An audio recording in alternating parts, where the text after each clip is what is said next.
नमस्कार। आज का थोड़ा विलंब हो गया है, ज्वलंत मुद्दा है और काफी आप लोग मीडिया के कारण चिंतित है कि सचमुच विश्व युद्ध होगा क्या। दूसरी चिंता का कारण आपके सामने होगा भारत की स्थिति क्या होगी, और तीसरी चिंता का कारण होगा कि परमाणु युद्ध होगा, और होगा तो उसके परिणाम क्या होंगे। कुछ लोग तो सोच ये भी रहा है कि परमाणु युद्ध अगर होगा तो अपने देश में नहीं न होगा, तरह तरह की चीज जो है काम कर रही है। इस पर हम एक एक पहलू पर थोड़ी सी व्याख्या देने की कोशिश करेंगे और एक राय भी देंगे कि विश्व को क्या करना चाहिए आज की स्थिति में। सबसे पहले हम यहां देखते हैं, हमने शीर्षक से कुछ बनाया है।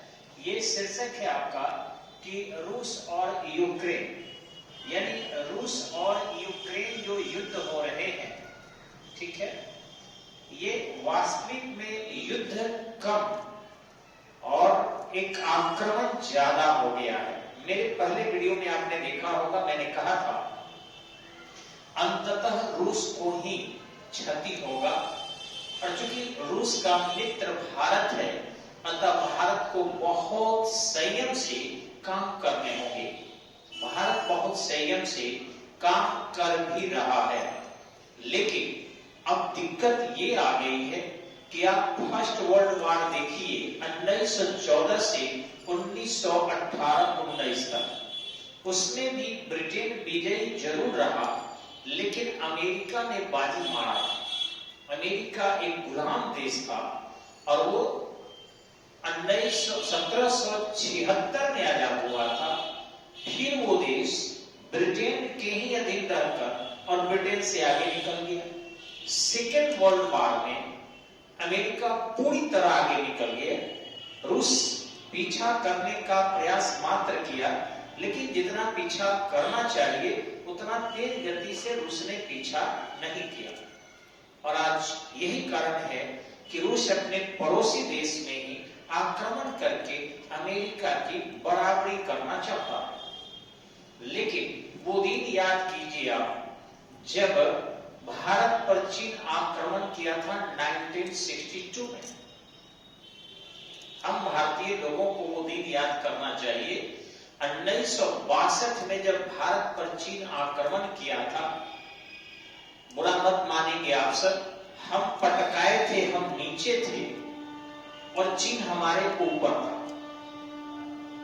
एक जेन्युइन फर्ज बनता है किसी भी मित्र का, किसी भी अपने व्यक्ति का, कि कम से कम तत्काल के लिए जो मार रहा है उसको हटा दे और जो मार खा रहा है उसको बचा दे।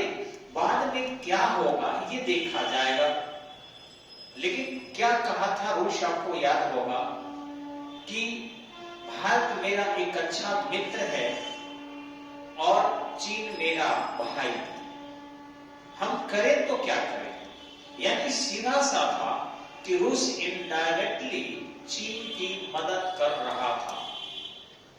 आज भारत जो है अपने कश्मीर के मुद्दे को याद करके कि हर मुद्दे पर रूस ने वीटो का प्रयोग किया है।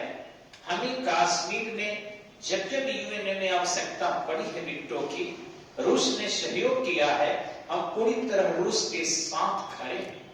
आज इस पूंजीवाद के जमाने में कि जब जानते हैं रूस G8 का मेंबर नहीं है और नहीं रूस नाटो का मेंबर है, इसके बावजूद भी हम G7 के भी विरोधी होकर, नाटो के भी विरोधी होकर और पूरी तरह रूस के पक्ष में जा रहे हैं।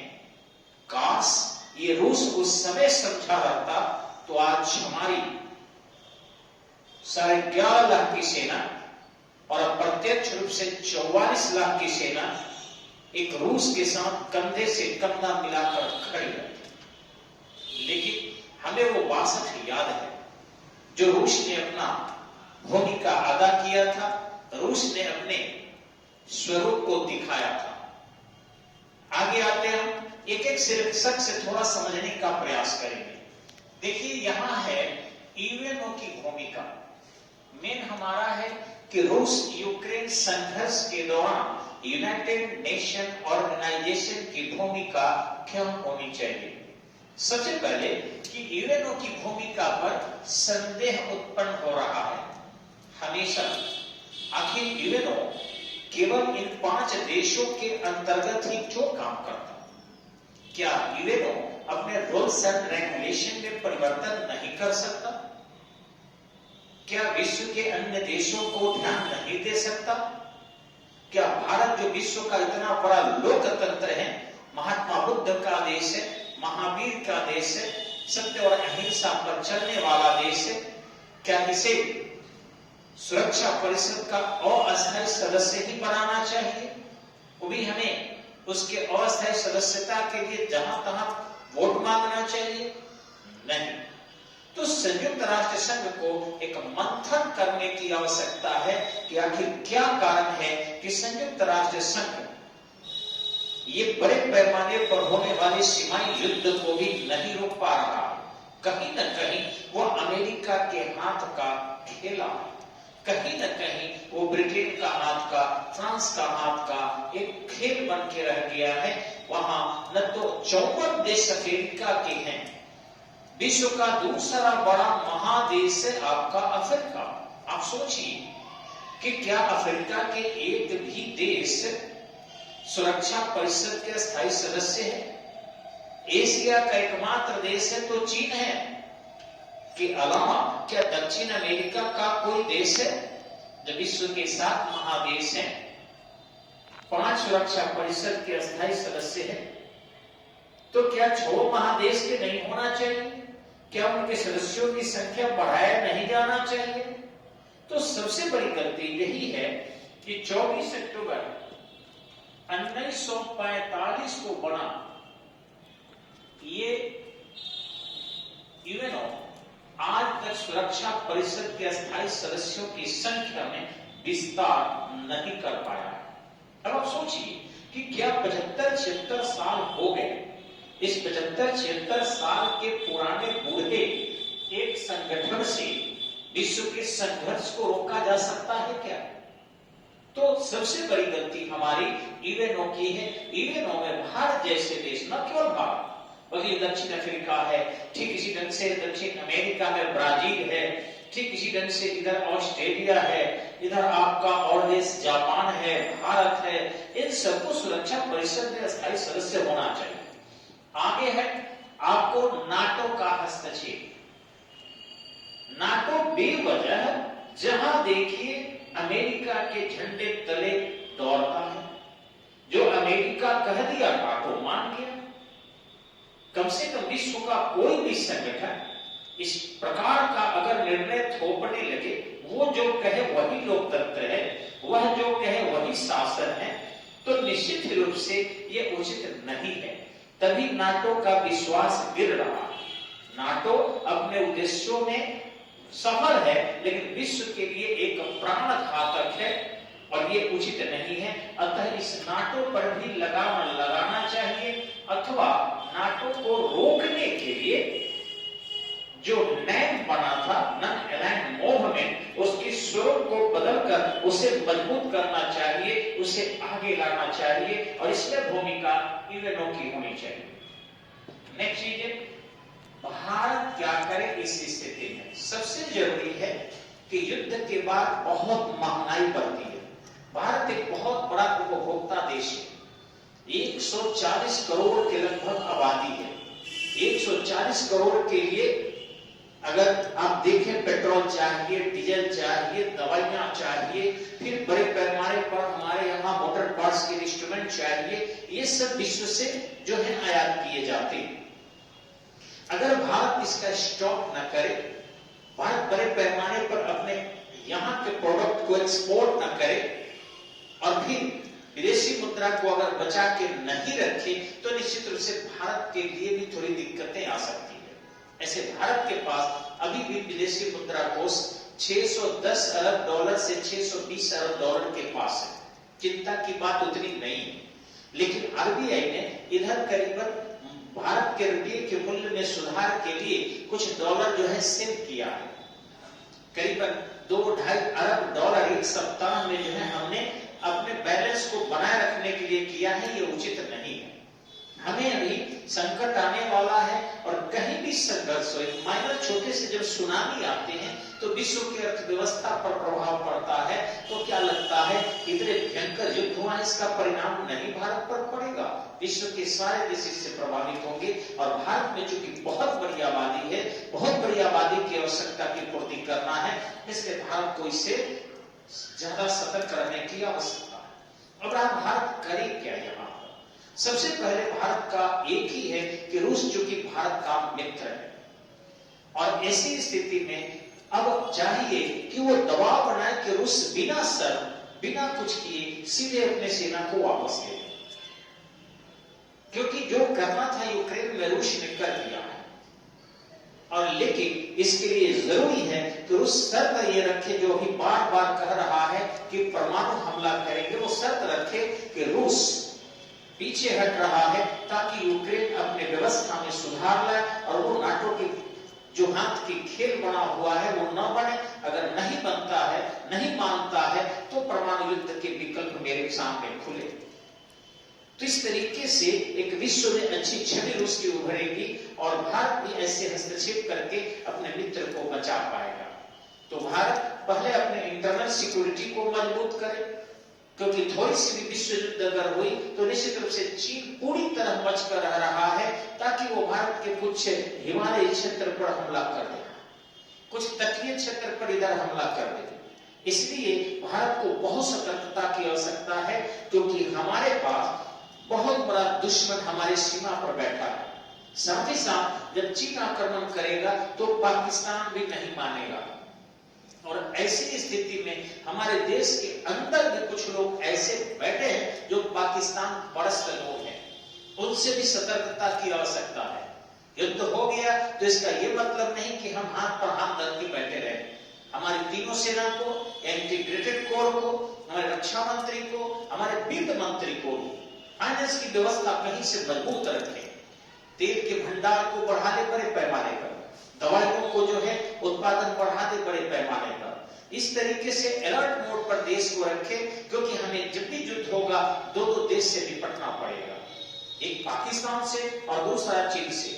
आंतरिक बगावत की भी संभावना है, क्योंकि देश के अंदर भी कुछ शरारती तत्व जरूर सक्रिय होने की कोशिश करेंगे।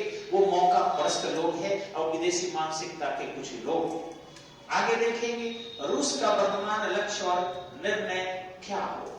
इस शीर्षक से हम कहना चाहेंगे कि रूस का जो वर्तमान लक्ष्य होना चाहिए वह यह है कि अपनी सेना को सुरक्षित निकाल दे वहां से, और अकस्मात घोषणा कर दे कि अब हमारी सेना जो है यूक्रेन को अवसर दे रही है कि यूक्रेन अभी से भी उनसे मधुर संबंध बना के रखे, न कि वो नाटो के साथ रहे, और यूक्रेन की पुनर्संरचना में रूस मदद करेगा।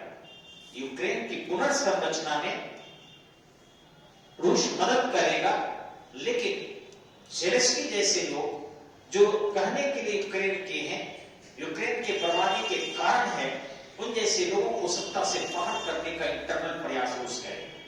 निश्चित ही यूक्रेन की जनता भी सपोर्ट करने लगेगी और विश्व में रूस की छवि अच्छी हो जाएगी। तो एक मौका है, रूस को अपना दिखा दिया, कुछ अपना ताकत को, कुछ क्षमता को, अब रूस को बैक हो जाना चाहिए, न कि संघर्ष को आगे बढ़ाना चाहिए। क्योंकि रूस के लिए मैंने पहले वीडियो में भी कहा था, बहुत बड़ा हानिकारक होगा, बहुत नुकसान होगा, क्योंकि अकेला रूस है और सभी उसके खिलाफ टूट पड़ेंगे। स्वयं यूक्रेन तो टूट पड़ेगा ही टूट पड़ेगा। ये विरोध आज से नहीं, 1945 के बोए गए बीज का परिणाम है, जो आप देखे होंगे जापान पर जब बम गिराए गए थे तो वैसी स्थिति में रूस जो है परेशान था, और 1949 से रूस जो है प्रयत्न कर रहा था, शीत युद्ध 1990 तक 91 तक चले थे, और उसी का परिणाम दिख रहा है कि नाटो धीरे धीरे कदम बढ़ाना शुरू कर दिया। अतः रूस को अपने अस्तित्व को बचाने के लिए, अपने विचारधारा को बचाने के लिए अकस्मात अच्छे चिंतकों से राय करके और युद्ध को बंद कर देना चाहिए। नेक्स्ट, परमाणु युद्ध की संभावना कितनी है? ये बिल्कुल मीडिया जो बातें कर रही है वो गलत नहीं कर रही है। अगर नाटो आक्रमण करता है अकस्मात, तो एक ध्यान रखेंगे, धीरे धीरे यदि रूस पर नकल कसने का प्रयास करता है तो शायद परमाणु युद्ध की संभावना नहीं है। लेकिन रूस एक ऐसा है जो हमेशा ताकत के साथ जिया है, तो वैसी स्थिति में परमाणु युद्ध की संभावना बन रही है और इसको रोका नहीं जा सकता है, टाला नहीं जा सकता है। ऐसा नहीं है कि पुतिन कह रहे हैं केवल ऐसे ही, परमाणु युद्ध हो सकते हैं और जब परमाणु युद्ध होंगे तो इसका परिणाम बहुत भयंकर होगा और क्षति सबसे ज्यादा यूरोप को होगी। इसलिए मैं कहना चाहूंगा कि यूरोप के देश के लोग किसी भी स्तर पर परमाणु युद्ध को रोकने के लिए सामने आए, वो नहीं कि उधर दूर बैठा अमेरिका उनको चढ़ाकर और उनकी बलि दिलवाना चाह रहा है। अमेरिका नहीं आएगा लड़ने के लिए, न उस पर परमाणु बम गिरने जा रहे हैं। भले ही अटलांटिक महासागर में रूस के पहुंच चुकी है परमाणु पनडुब्बियां, एक तो हो सकता है कि अमेरिका पर गिर जाए, लेकिन अमेरिका में एक से छुपे हुए अस्त्र शस्त्र है जो नन मिसाइल डेटोनेशन सिद्धांत से काम करते हैं। जैसे ही रूस वहां पर परमाणु बम गिराएगा, उसके पहले वहां पर ग्रेफाइट का वर्षा अमेरिका कर देगा। यानी सभी लगभग यूरेनियम वाले बम जितने हैं वहां पर ग्रेफाइट के वर्षा कर देने से उनके मुक्त न्यूट्रॉन जो होते हैं वो रिएक्शन नहीं करेंगे और वैसी स्थिति में जो सीरियल ब्लास्ट होती है वो नहीं हो पाएगा। यानी जो पहले बार आपको देखने को मिलेगा कि अमेरिका में यदि परमाणु बम गिराए जाते हैं तो अमेरिका बहुत से बम को चेन रिएक्शन होने से पहले ही समाप्त कर देगा। इसलिए अमेरिका को नुकसान नहीं होगा, लेकिन हाँ, यूरोप के देश के पास ऐसी तकनीक नहीं है।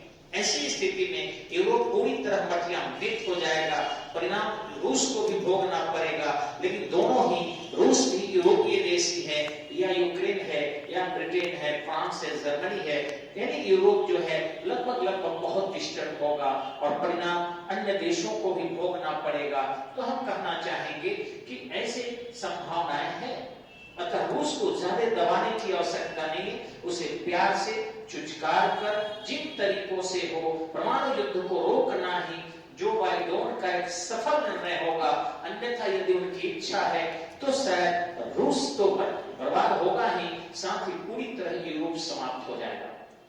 इसलिए वो बचाने यूरोप को नहीं आ रहे हैं, यूरोप को डिस्टर्ब करने आ रहे हैं। ऐसा नहीं करना चाहिए।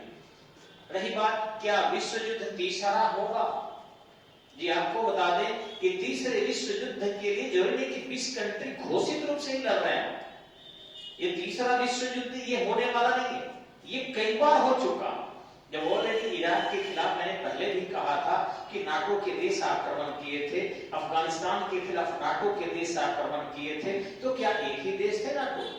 अरे आप जानते हैं 2 से अधिक देश जहां भी आक्रमण करते हैं वहां विश्व युद्ध होता, भले उसकी घोषणा हो या न हो। तो कई बार विश्व युद्ध हो चुके हैं और ये भी एक विश्व युद्ध ही चल रहा है, भले हुए छुपे हुए रूप में चल रहा है, लेकिन विश्व युद्ध यूक्रेन के कंधे पर बंदूक रख के यूरोप के और अमेरिका के लगभग सभी देश जो है वो रूस के खिलाफ जो है अभी सुरक्षात्मक तब आक्रामक रूप से प्रहार करेंगे। यानी विश्व युद्ध की शुरुआत लगभग हो चुकी है। अब रही कि एशियाई देश बहुत प्रभाव में नहीं आए हैं ये कहा जा सकता है, लेकिन एक जो देश है, महादेश है, वो तो प्रभाव में आ ही गया और दूसरे महादेश अमेरिका से भी सेना आ रही है। तो जब एक महादेश से दूसरे महादेश तक सेना का आवागमन युद्ध के लिए होने लगे, अगर यह विश्व युद्ध नहीं है तो और कौन सा विश्व युद्ध है? इसलिए विश्व युद्ध ये कहिए कि प्रारंभिक अवस्था में प्रारंभ हो चुका है, ये रुकने वाला नहीं है। अब इसको चालाकी से रोका जा सकता है, बुद्धिमानी से रोका जा सकता है, क्योंकि ध्यान रखिए कि जिन पैरों तले गर्दन दबी हो उसे सहलाना ही श्रेष्ठ होता है। रूस के पास बहुत ताकत है और निश्चित रूप से मरने के लिए अगर सोचेगा तो मार के मरेगा, न कि रूस ऐसे मर सकता। इसलिए मेरा निवेदन है कि जो बाइडेन जी ये चालाकी बंद कीजिए और रूस को दबाने के लिए आप रूस को नहीं दबा पाएंगे, यूरोप को नक्शे से मिटा जरूर देंगे, इसलिए यूरोप को बचा लीजिए और इसका परिणाम अंततः आप पर पड़ेगा, क्योंकि चीन और उत्तर कोरिया भी नहीं छोड़ने वाला है। तो आप कहां जाएंगे? और जापान को भी अपना बदला लेने का अवसर मिलेगा।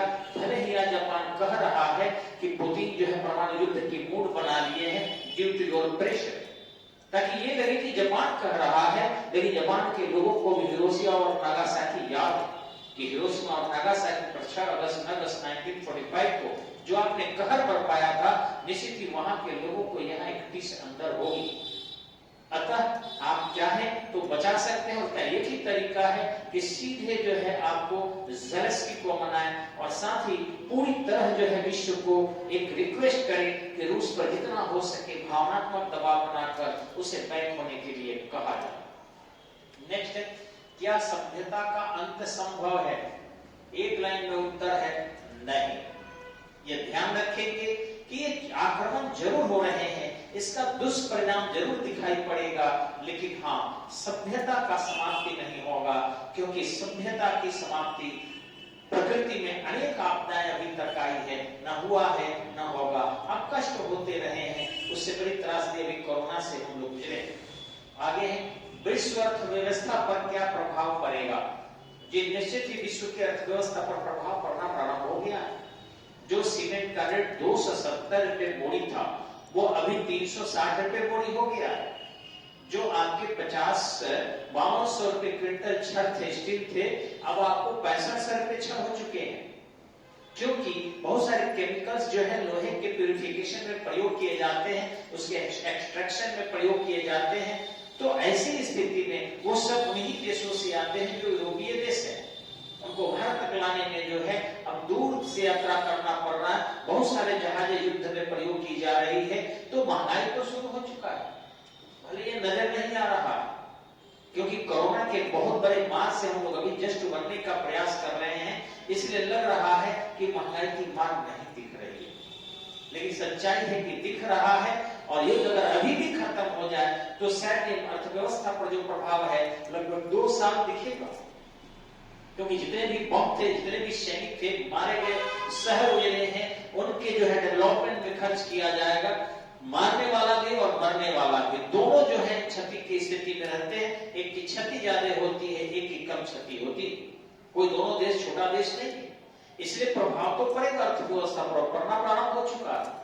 लेकिन हाँ, ये रहा कि अभी यदि युद्ध को समाप्त कर दिया जाता है तो मैं विश्वास करता हूं कि बहुत जल्द ही आपको अर्थव्यवस्था को पुनः सुधारा जा सकता है, ठीक किया जा सकता है। तो तब तक के लिए इतना ही हम कहेंगे कि अमेरिका के जो बाइडेन जो आग लगाने के लिए आने वाले हैं आपके यूरोप में, पोलैंड में, वो कृपया न आए, क्योंकि आने से यूरोपीय कंट्री और नाटो के हौसला अफजाई होंगे। बल्कि उनको यात्रा अगर करना था तो भारत की यात्रा करते, उनको यात्रा यदि करना था तो निश्चित रूप से जापान की यात्रा करते।